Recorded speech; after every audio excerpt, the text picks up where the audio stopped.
Filemão, a partir do verso 8. Você que está me acompanhando de sua casa, acompanhe na sua Bíblia para que você seja ainda melhor edificado. Filemão, a partir do verso 8, lemos o seguinte: Pois bem, ainda que eu sinta plena liberdade em Cristo para te ordenar o que convém, prefiro, todavia, solicitar em nome do amor, sendo que sou, Paulo, o velho e agora até prisioneiro de Cristo Jesus, sim, solicito-te em favor de meu filho Onésimo, que gerei entre algemas. Ele antes te foi inútil, atualmente, porém, é útil a ti e a mim. Eu te envio de volta em pessoa, quero dizer, o meu próprio coração. Eu queria conservá-lo comigo mesmo, para, em teu lugar, me servir nas algemas que carrego por causa do Evangelho. Nada, porém, quis fazer sem o teu consentimento, para que a tua bondade não venha a ser como que por obrigação, mas de livre vontade.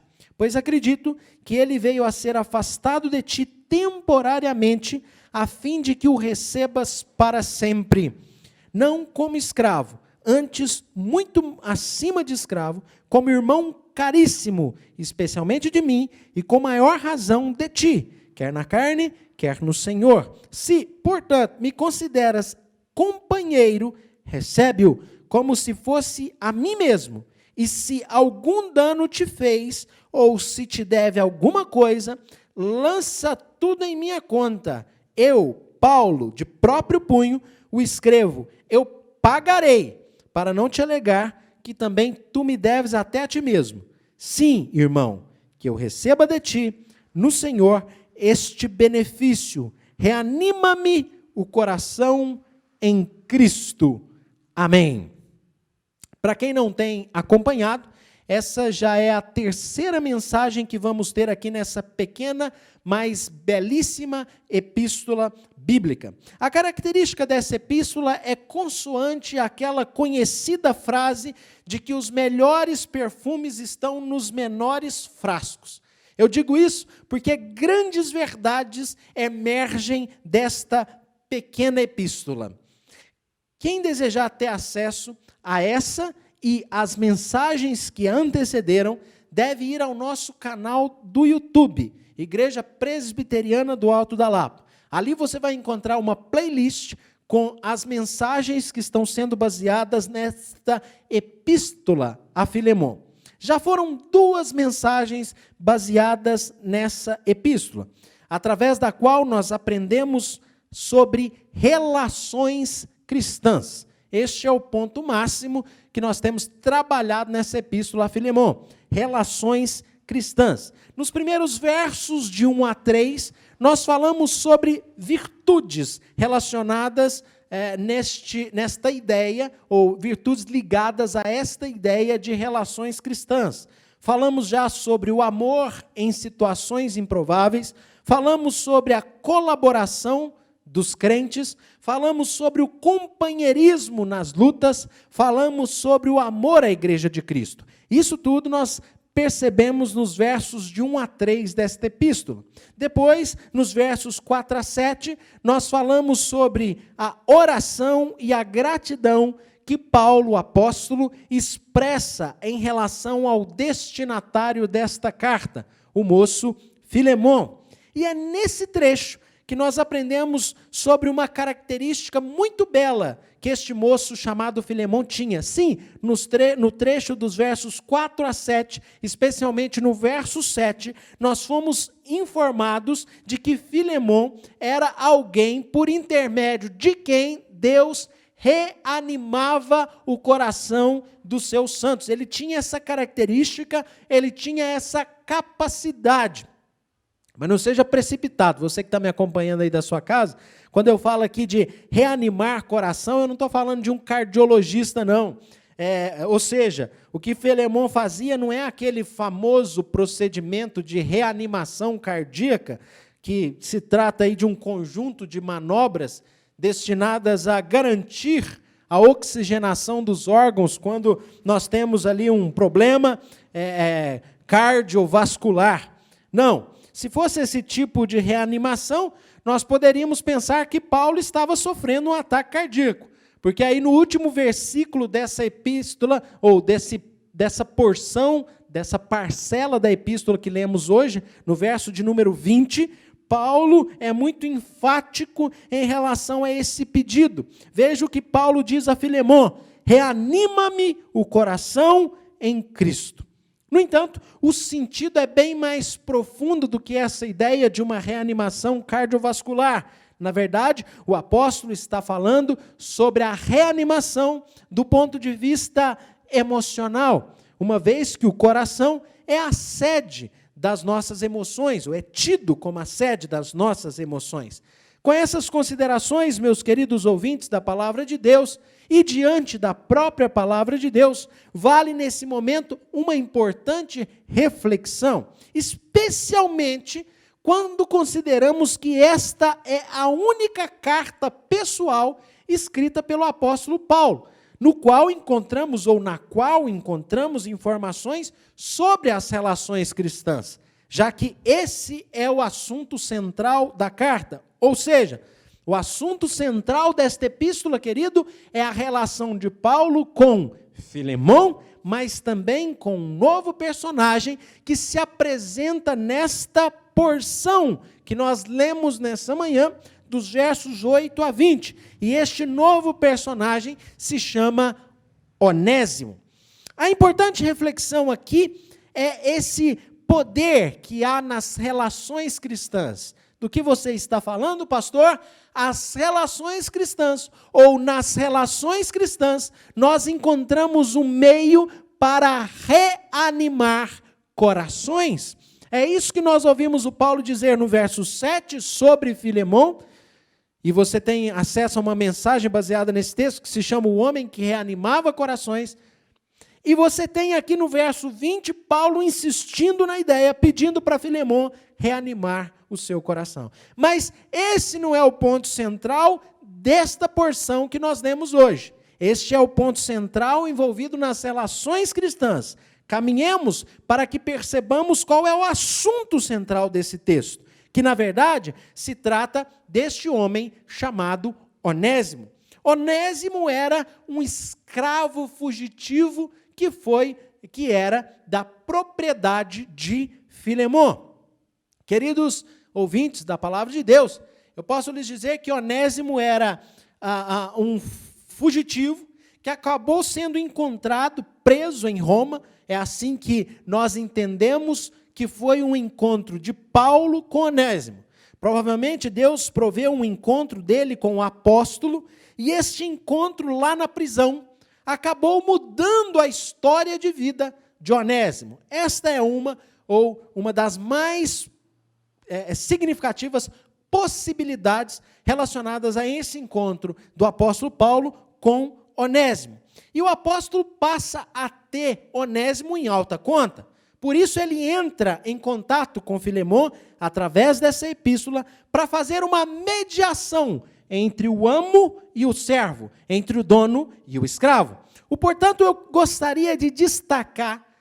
eu gostaria de destacar é essa consideração que Paulo tinha com Onésimo. Se você ler o verso 10, você vai encontrar Paulo chamando esse moço, Onésimo, de filho. Paulo tinha Onésimo como um filho gerado entre algemas, ou seja, lá na prisão, Paulo pregou a Onésimo, Onésimo se converteu. E diante dessas verdades, dessas relações cristãs aqui, seja de Paulo com Filemon, já foram citados aqui outras pessoas, como Áfia e Arquipo, e agora é citado também Onésimo. Em meio a essas relações, ou este contexto de relações cristãs, e esta consideração íntima que Paulo tem com o Onésimo, eu trago o tema da nossa exposição nessa manhã. Que tema é, pastor?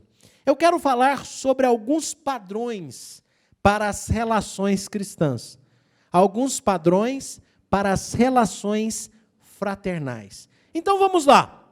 A nossa reflexão sobre as relações fraternais, com base nesses versículos, nessa perícope, começa então com um dos padrões, que é a questão da autoridade e o amor. Olhe comigo aí nos versos 8 e 9.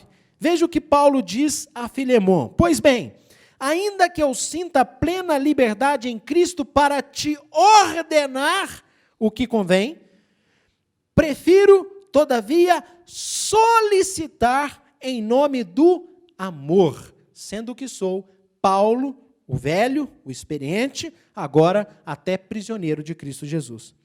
Queridos, todos nós temos que lidar com duas realidades. A realidade da autoridade e a realidade do amor. E temos que equilibrar estes dois pontos.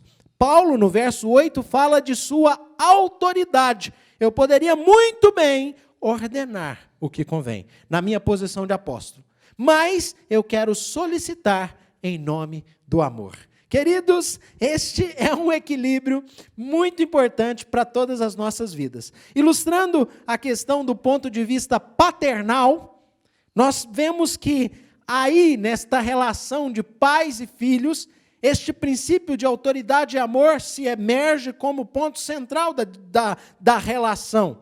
Eu diria que, de um lado, existem pais que estão mais preocupados com o amor que podem dar aos seus filhos ou que podem receber dos seus filhos, e, por outro lado, existem pais que se estacionaram em sua posição de autoridade e se esqueceram que eles devem também ser braços que acolham em amor, de maneira doce e amável, os seus próprios filhos. E eu percebo, queridos, nestas primeiras palavras dirigidas a Filemon, um claro equilíbrio entre respeito e amor. Eu sou de uma geração, para ilustrar e deixar claro o que eu estou falando a partir desse texto bíblico, eu lembro os irmãos que eu sou de uma geração, de uma cultura, em que mais do que ser amados, os pais primavam pela sua posição de autoridade. Como pais, eles exigiam, acima de tudo, que nós os respeitássemos.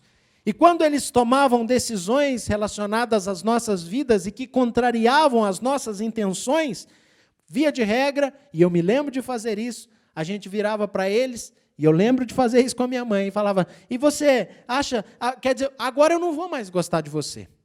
Por quê? Porque ele tinha me contrariado aquela decisão. Sabe o que os nossos pais faziam quando a gente falava isso para eles? Eu não vou mais gostar de você. Sabe o que eles faziam? Via de regra, eles não estavam nem aí.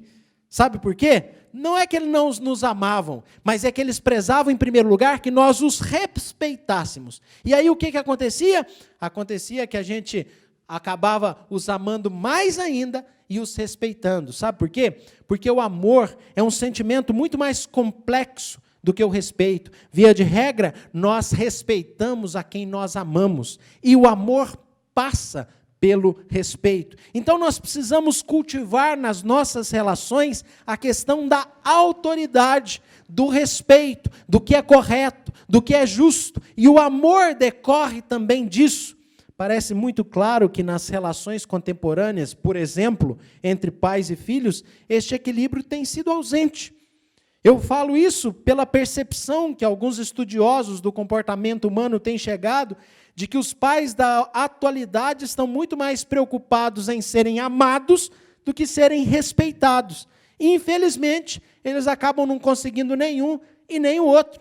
Pensando que por atender todos os gostos dos filhos, eles vão conquistar o seu amor, eles acabam por perder os próprios filhos, que inconscientemente são conduzidos a uma relação parasitária, onde sugam dos pais tudo o que podem e não aprendem a produzir por si mesmos, não aprendem a respeitar, não aprendem a considerar a posição de autoridades dos seus pais.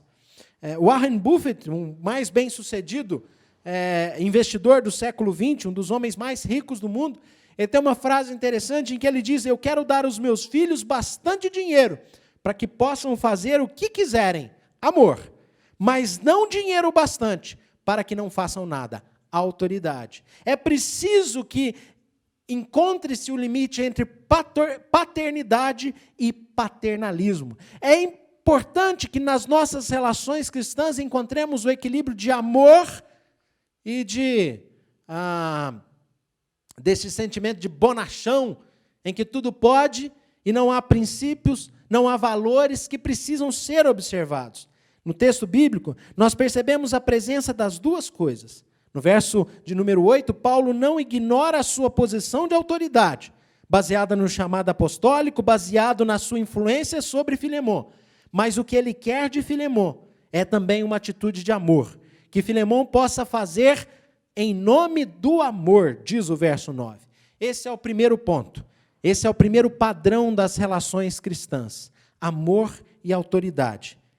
Que saibamos conduzir bem as nossas relações cristãs, seja entre pais e filhos, seja no corpo de Cristo. E como pastor, eu quero muito ser amado pelos irmãos, mas também eu preciso assumir a minha posição de autoridade pastoral. Eu não posso deixar que ela seja ignorada. Para o nosso próprio bem, me ame como um irmão, mas me respeite como um pastor. Deus estabeleceu autoridades, tanto no campo civil, como no campo ministerial, espiritual, eclesiástico, porque Deus se serve delas. Portanto, me ame como um irmão falho como você, mas me considere como um pastor que deseja o seu bem, tão falho quanto o homem, na minha posição ministerial, mas, acima de tudo, que tem consideração para com a verdade de Deus. Que os filhos amem seus pais como grandes amigos, mas que os respeitem como dignos de autoridade. Houve outros momentos em que Paulo não apelou para o amor, mas sim para o respeito. Lá em 1 Coríntios, capítulo 5, Paulo trata de um caso que aconteceu na igreja de Corinto, um caso muito sério, de alguém que ultrapassou todos os limites do bom senso, todos os limites de uma vida responsável diante de Deus, e Paulo diz para que os irmãos de Corinto pudessem excluir aquela pessoa da comunhão da igreja. Que Deus capacite os pais, os filhos, os crentes para esse equilíbrio necessário, que haja muito amor nas relações, mas que haja também respeito, que nunca a autoridade seja vilipendiada e esquecida, porque ela é muito importante como ferramenta nas mãos de Deus. Na ausência dela, nós temos descoberto significativos prejuízos nas relações humanas. O verdadeiro amor se constrói com consideração às posições de autoridade, de respeito para com as pessoas. Mais que isso seja buscado entre nós, que o amor que cultivamos de uns para com os outros não seja uma desculpa para ignorar a importância das verdades, dos princípios, dos fundamentos, da autoridade, do respeito. Que saibamos prezar por valores, ou melhor, no verdadeiro amor, os erros não são desconsiderados. São perdoados, mas são tratados, são enfrentados, são curados. Se tomarmos uma atitude de benevolência, sem considerarmos as verdades, os erros, não estaremos amando, não estaremos tendo o equilíbrio de Paulo. Eu posso ordenar, mas eu vou pedir em nome do amor, que haja esse equilíbrio de cada um de nós. Mas não é só esse padrão que nós encontramos nesse texto. O verso de número 10, você lê que Paulo, aqui, especialmente no verso 10, solicita, faz aqui a mediação em relação a Filemon, intercede para Onésimo, faz aqui a sua mediação na relação de Onésimo com Filemon, o escravo fujão, que é Onésimo, Filemon, que é o dono dele, e o apóstolo Paulo, então, aqui no verso 10, intercede por Onésimo, e fala sobre a sua apreciação por Onésimo, e ele fala que Onésimo foi inútil, porém agora é útil. Meus queridos, aqui nós temos um outro padrão para as relações cristãs. Que padrão é esse? Aqui nós temos o padrão da empatia. O que seria isso, pastor? Onde o senhor vê isso no texto? É impressionante o que Deus pode fazer com situações de infortúnio, com situações difíceis. Quando nós pensamos em um escravo rebelde, em uma prisão romana, escura, aterrorizante, nós não imaginamos que relações como essa de Paulo e Onésimo possam surgir num ambiente tão complicado. Mas, como diz algum pensador por aí, as flores silvestres crescem em lugares que nós nem imaginamos. E quando nós pensamos, por exemplo, na concepção de filhos, nós pensamos em momentos especiais, cheios de ternura, mas não foi esse o caso de Onésimo. Ali naquela prisão escura, fria, foi as circunstâncias mais improváveis em que ele foi gerado espiritualmente.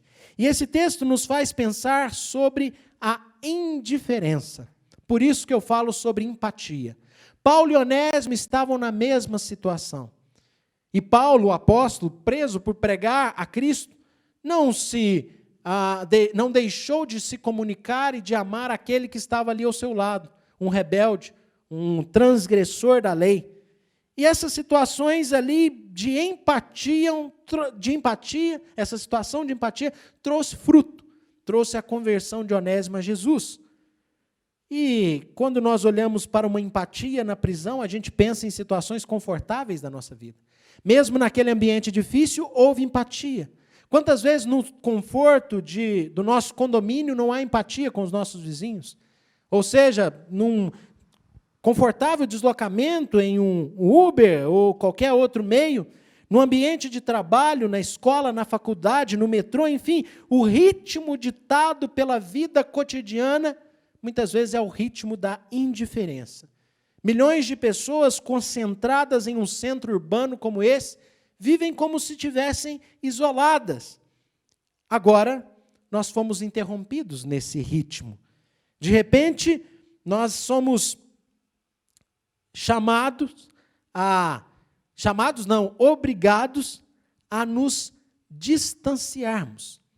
Agora, eu fico pensando, se, enquanto nós estávamos em contato com as pessoas, o ritmo da engrenagem nos fazia indiferentes, não havia a ternura recomendada por Cristo, de considerar que todos são gente como a gente, que se sente feliz em ser amado, se sente querido, de se sentir querido, se sente feliz em ser considerado. Agora que estamos isolados, distantes, será que nós tomaremos um ritmo diferente?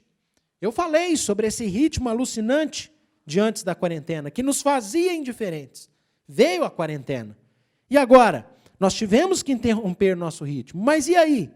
Essa parada forçada mudou a nossa postura? Continuamos indiferentes uns para com os outros? Qual é o padrão das relações cristãs? Não é indiferença. Nesse texto nós vemos que ali na prisão, Paulo é empático a Onésimo. E através da sua empatia, aquele ser humano é transformado. E eu e você podemos sim transformar muitas vidas. E eu não estou falando apenas de conversão, que traz salvação em Cristo. Eu estou falando de amor. Eu estou falando em transformar de um ponto de vista muito sublime, em trazer alegria e amor aos corações humanos. É, sem dúvida nenhuma, ser empático e sofrer com os que sofrem nesse momento. É, chorar com os que choram. No verso 11, o apóstolo Paulo aqui faz um jogo de palavras interessante. Ele diz que Onésimo foi inútil, mas atualmente é útil. Paulo diz isso por causa do nome de Onésimo. O nome de Onésimo significa útil. Mas Onésimo tinha deixado de ser útil. Tinha se tornado um escravo rebelde e fujão. Mas agora ele se encontrou com Cristo e teve a sua vida transformada, então ele volta a ser útil. Isso faz um paralelo com a nossa própria vida e jornada espiritual. Nós nos tornamos inúteis. A Bíblia nos diz que a queda afetou toda a humanidade. Nós nascemos em pecado, em iniquidade somos concebidos. Quando o apóstolo escreve aos Romanos, no capítulo 3, ele diz que nós nos tornamos inúteis. Veja, ninguém há que busque a Deus, ninguém há que faça o bem. A uma se fizeram inúteis. Mas quando nós nascemos de novo, quando o Espírito Santo trabalha em nossos corações, nós voltamos a ter virtudes. Somos redirecionados para uma vida que cumpra a finalidade daquilo para a qual Deus a criou, que é a sua glória. Em Cristo nós podemos ser transformados da inutilidade para a utilidade. O primeiro milagre de Jesus em Betânia tinha um recado para todos nós. Quando ele transformou água em vinho ali em Caná da Galileia. Quando nas bodas de Caná, desculpa, em Betânia não, Betânia é o milagre de Lázaro. Mas ali nas bodas de Caná da Galileia, quando ele transforma a água em vinho, sem dúvida nenhuma, uma mensagem está sendo nos passada. Assim como Onésimo é transformado na prisão, isso deveria alimentar os nossos corações de esperança em relação a qualquer pessoa. Sabe por quê? Através da sua oração, através do seu testemunho, através do ensino das verdades, das boas notícias do Evangelho, transformações podem acontecer. Mas isso envolve empatia. Precisamos ser empáticos, precisamos sentir o que o outro sente, precisamos nos misturar. E até mesmo numa prisão, num infortúnio, numa situação nebulosa como essa, aparentemente infrutífera, Deus trouxe luz. Queridos, considerando o tema da nossa reflexão, que seria os padrões de Deus para as relações cristãs, percebemos que com Deus, na história, toda e qualquer mudança pode acontecer. E isso deve encher o nosso coração de esperança nessa manhã. Jamais, meu querido, duvide das mudanças que Deus pode fazer na vida de alguém. Se você for empático, se houver empatia. A questão da empatia, quando a gente fala empate tem a ver com igualdade. Ali, naquela prisão, Paulo se colocou como igual a Onésimo, e Onésimo foi transformado pela empatia, pela pregação do Evangelho, pela demonstração de amor. Que haja isso em nós, especialmente em tempos de distância, mas nós fomos igualados por essa questão. Estamos todos juntos, no mesmo barco, e que possamos enfrentar juntos e trazer, através dessa união, como povo de Deus, transformação na vida das pessoas. Mas um outro padrão do relacionamento cristão presente nesse texto se encontra aí no verso 12. Paulo diz para Filemon que estava enviando Onésimo de volta em pessoa, quero dizer, o meu próprio coração. Eu queria conservá-lo comigo mesmo, para em teu lugar me servir nas algemas que carrego por causa do Evangelho. Nada, porém, quis fazer sem o teu consentimento, para que a tua vontade não venha a ser como que por obrigação, mas de livre vontade, espontaneamente. Queridos, nesses versículos nos saltam aos nossos olhos os laços do amor, da consideração para com o outro. Paulo estava dizendo que o seu coração estava com Onésimo. Veja, eu estou enviando ele de volta, mas também o meu próprio coração. Precisamos encontrar o caminho para a construção de relações assim, onde nós colocamos o nosso coração no outro. Precisamos encontrar caminhos para que nós possamos sentir-nos bem com a presença do outro. Veja o verso de número 13. Eu queria conservá-lo comigo mesmo, para no teu lugar, Filemon, ele pudesse me servir aqui na prisão como preso, mas ele foi liberto aqui, eu estou mandando ele de volta. Ele provavelmente assumiu aí a sua posição de escravo e pôde ser liberto. E eu queria que ele ficasse comigo. Lá em Minas Gerais, minha terrinha, quando a gente recebe uma visita, antes da pessoa ir embora, você sempre fala assim, rapaz, vai embora não, tá bom você ir. Não é que tá bom você ir para ir embora, tá bom você aqui. E é isso que Paulo está falando aqui, olha, eu sinto prazer do Onésimo estar comigo, mas eu estou mandando ele voltar porque é obrigação dele voltar. Ele fugiu, e ele tem que honrar o compromisso. Eu queria que ele ficasse, mas forçadamente, Paulo teve que mandar o Onésimo embora. Veja, não quis fazer sem o teu consentimento, para que, se for o caso dele voltar, seja porque você quer que ele volte. Agora, é interessante pensar que esse distanciamento que acontece aqui de Paulo com Onésimo, um distanciamento que Paulo não queria que acontecesse, ele ilustra bem o que nós estamos passando. Nós fomos forçadamente separados uns dos outros. Aqui, Onésimo e Paulo foram separados pelos princípios éticos do apóstolo, que entendia que um escravo fugitivo deve voltar ao seu senhor. Agora, como um crente, nós fomos separados forçosamente por uma epidemia, por um vírus. Mas assim como Paulo diz que o seu coração estava em Onésimo, veja o verso de número 12, eu te envio de volta em pessoa, quero dizer, o meu próprio coração, o coração de Paulo estava em Onésimo, que os nossos corações possam estar também com os nossos queridos, com os nossos irmãos, mesmo distantes. Sabe o que é isso? Isso é consideração. E esse é o terceiro ponto que nós estamos falando aqui. Falamos sobre amor e autoridade nas relações cristãs, falamos sobre empatia nas relações cristãs, o poder transformador da empatia, mas há também aqui uma consideração. Amor. O coração de Paulo está em Onésimo. A consideração que Paulo tem por Filemon faz com que ele submeta ao consentimento do seu filho na fé, no sentido de verso 14, eu quero que você faça por bondade, por consentimento, por algo espontâneo. E a consideração que Paulo tem com Onésimo faz com que o coração do próprio Paulo possa estar junto a Onésimo. Queridos, que nós possamos pensar nesses padrões de relação cristã e outros paralelos, tal qual, por exemplo, este cultivo de uma boa atitude por parte de Filemão. Paulo está cultivando, Paulo está impulsionando Filemão a agir caridosamente e, quem sabe, mandar Onésimo de volta. Mas há também aqui a livre vontade de servir, quer dizer, espontaneamente, o Onésimo vai para servir Paulo, e Filemão deveria servir Paulo na prisão, mas Filemão não está na prisão, então mande Onésimo, para que servamos uns aos outros. Muitas vezes, meu querido, minha querida irmã, é preciso fazer por obrigação, pelo que é correto, não pelo que nós estamos sentindo. Às vezes a gente não tem aquela disposição, mas você sabe o que é certo. E Paulo aqui fala de algo espontâneo, mas precisamos pensar também no que é certo. Às vezes a gente começa fazendo aquilo que é por obrigação, e encontra caminhos para fazer de livre vontade. O desejo de Paulo é que Filemão, aqui nesse caso, não haja simplesmente por obrigação, porque a obrigação era servir Paulo, mas Paulo quer que Filemão descubra o caminho da espontaneidade. Queridos, nos versos 15, nós encontramos aqui um padrão para os relacionamentos cristãos, um outro padrão: autoridade, amor, empatia, consideração, mas agora no verso 15 nós encontramos o padrão do corpo de Cristo. Sim, ser como um corpo é um padrão para as relações cristãs. No verso 15 nós lemos: pois acredito que ele veio ser afastado de ti temporariamente, a fim de que o recebas para sempre, não como escravo, antes muito acima de escravo, como irmão caríssimo, especialmente de mim, e com maior razão de ti, quer na carne, quer no Senhor. Verso 17, se portanto me consideras companheiro, recebe-o como fosse a mim mesmo.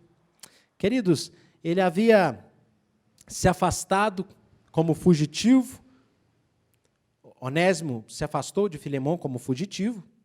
Agora Paulo não ignora a responsabilidade de Onésimo.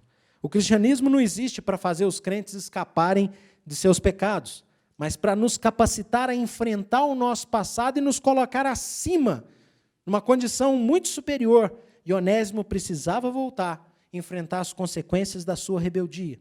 Muitos estudiosos têm criticado Paulo por ele não ter expresso aqui nessa epístola um protesto com relação à situação da escravidão naquele período. Mas os ensinos de Jesus não são ensinos revolucionários. Jesus prega não uma revolução, mas uma transformação. E nesse texto nós vemos Paulo falar sobre a transformação que a fé cristã pode fazer na sociedade. Nos versos 16 e 17, se você ler aí na sua Bíblia, Paulo não está revolucionando de maneira nenhuma. Paulo está dizendo, olha, a revolução seria, Onésimo não é mais escravo e pronto. Mas não, Paulo está dizendo, ele continua escravo.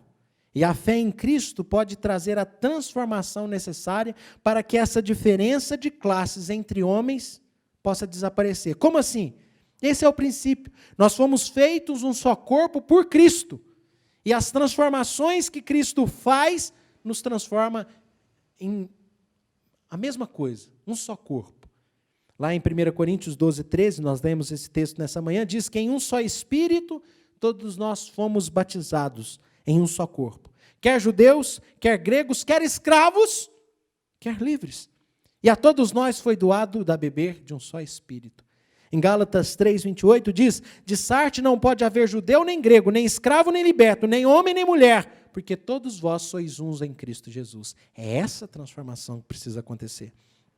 Colossenses 3,11, o qual não pode haver grego nem judeu, circuncisão nem incircuncisão, bárbaro, cita, escravo, livre, porém Cristo é tudo em todos. Portanto, meu querido irmão, minha querida irmã, nossa união com Cristo pela fé pode transformar nossas relações, pode quebrar paradigmas e diferenças. O verdadeiro crente trata todos de maneira igual, sem preconceito, independente da condição financeira, da cor da pele, das decisões que alguém tomou na sua vida. Como está explícito nessa epístola, nós não ignoramos a verdade, não ignoramos o erro, mas tratamos todos iguais. Amor. Aqui temos um chamado a confiar em quem já errou, que é o Onésimo, em quem falhou, mas está arrependido e está voltando. E Filemão é chamado a acreditar na nova postura de Onésimo. No verso 18, Paulo fala o seguinte: olha, se algum dano te fez, ou se te deve alguma coisa, lança tudo na minha conta. Eu, Paulo, de próprio punho escrevo, eu pagarei, para não te alegar que também tu me deves até a ti mesmo, rapaz. Queridos, essas palavras de Paulo registradas aqui nos versos 18 e 19 se relacionam intimamente com o contexto cultural daquela época. Há relatos históricos que dizem que escravos eram torturados por muito menos. Há um relato histórico de um escravo que deixou quebrar uma peça de cristal e foi lançado num lago de piranhas. Há outros relatos de donos de escravos que sentiam prazer em que seus escravos fossem chicoteados. Imagine um escravo fujão, que talvez, presume-se que ele até tenha furtado bens de Filemão. Veja, se ele te deve, será que Onésimo furtou alguma coisa e fugiu? Nós não sabemos. O que nós sabemos aqui é que Paulo está disposto a arcar com prejuízo. É o que ele diz no verso 19, eu pagarei. Uma das leis da vida cristã é que alguém tem que pagar o preço do pecado. Deus pode perdoar, e o faz, mas nem mesmo Deus quis libertar o homem das consequências dos seus próprios erros, dos seus próprios pecados. Mas a glória da fé cristã, meu querido irmão, é que assim como Jesus carregou o pecado de todos nós naquela cruz, há pessoas no nosso meio que em seu amor estão preparados para pagar o preço dos erros dos outros, dos erros dos que amam. O cristianismo nunca autorizou ninguém a não pagar suas dívidas, mas Paulo escreve com sua própria mão que ele se fará responsável para pagar tudo. Agora, não é aí uma imitação de Cristo? Jesus não assumiu a nossa dívida, não riscou a cédula de dívida que era contra nós, não pagou a conta dos nossos erros, não pagou a nossa dívida. E é isso que Paulo está fazendo. Ele errou, mas eu vou pagar. Que padrão de relação cristã. Isso nos chama atenção para esse princípio de vivermos como um só corpo em Cristo, sem diferenças, confiando na transformação que pode acontecer na vida das pessoas. Padrões de relação cristã: amor e autoridade, amor e respeito. Padrões de relação cristã: empatia. Padrão de relação cristã: consideração. Padrão de relação cristã: um só corpo em Cristo. Todos são iguais diante de Deus. Esse é um padrão para as nossas relações cristãs. Isso faz com que nós acreditemos nas pessoas, que nós nos doemos pelas pessoas, que nós enfrentemos e paguemos o preço da nossa comunhão, como Paulo. O valor dessa comunhão aqui vale a pena pagar esse preço. E a gente tem que pagar preço, porque você tem que perdoar, você tem que tolerar, você tem que lidar com a falha das pessoas. Mas, queridos, nós chegamos à conclusão no último versículo, verso 20. Sim, irmão, que eu receba de ti no Senhor este benefício. Reanima-me o coração em Cristo. Querido, a importância das relações cristãs se estabelecem. E você, aqui Paulo no verso 19 falou que tu deves a ti mesmo, falou para Filemão, né? Você me deve a tua própria vida, porque provavelmente Paulo foi o meio pelo qual Deus usou, de modo que Filemão se encontrasse com Cristo através do ministério do apóstolo Paulo. E agora Paulo fala, tu me deves a tua própria vida, e eu quero também um benefício de ti, porque assim as relações cristãs. E beneficiando-nos uns aos outros, com a nossa caminhada como corpo de Cristo, nós podemos então reanimar o coração uns dos outros também. Reanima-me o coração em Cristo, verso 20. Reanima-me o coração. Esse texto, quando nós chegamos nesse final e vemos benefícios de lá, de cá, tu me deves a ti mesmo, Filemão, e eu quero também receber um benefício de ti, reanima-me o coração, me faz lembrar da história de alguém que se afastou da igreja. Um irmão que parou de desfrutar da comunhão, parou de frequentar, de estar no meio do povo de Deus, e até que foi visitado por um dos membros daquela comunidade da qual esse irmão tinha se afastado. Era inverno, E o irmão afastado, desigrejado, né? Vamos ser contemporâneo, desigrejado, recebeu o irmão da igreja. E este entrou, sentou na sala, estavam diante de uma lareira, e o irmão da igreja apenas foi até a lareira e puxou com o tenaz uma brasa, colocou de fora da lareira, voltou e sentou no sofá.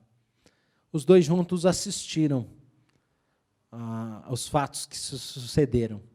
Evidentemente que tirar uma brasa do fogo traz, sem dúvida nenhuma, o apagar dessa brasa, a frieza. Ela não consegue manter o mesmo calor. Rapidamente ela se apagou e produziu aquela fumaça característica de uma chama que se esvai. O irmão cumprimentou o outro e se despediu. Queridos, Paulo diz para Filemão: reanima-me o coração. Nosso coração é aquecido, é reanimado através das nossas relações cristãs, que, se seguirem esses padrões, trarão inúmeros frutos. Que haja amor, autoridade, que haja empatia, que haja consideração, que vivamos como um corpo só em Cristo Jesus. Deus nos abençoe.